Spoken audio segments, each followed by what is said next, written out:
দেখো বন্ধুরা পুরো তার মধ্যে আমি ছড়িয়ে দিয়েছি। আর এখানে যে ক্ষীর বানিয়ে রেখেছি তখন ক্ষীরটা দিয়ে দেব।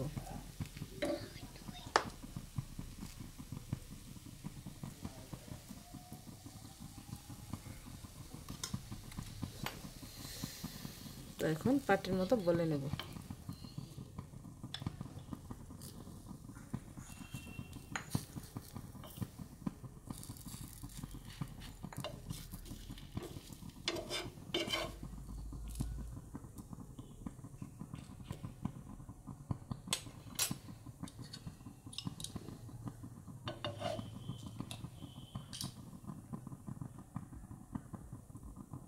এই সময় কিন্তু বন্ধুরা গ্যাসের ফ্লেমটা একদম লো আঁচ করে পিঠাটা বানাতে হবে। তো পিঠাটা রেডি হয়ে গেছে দেখো।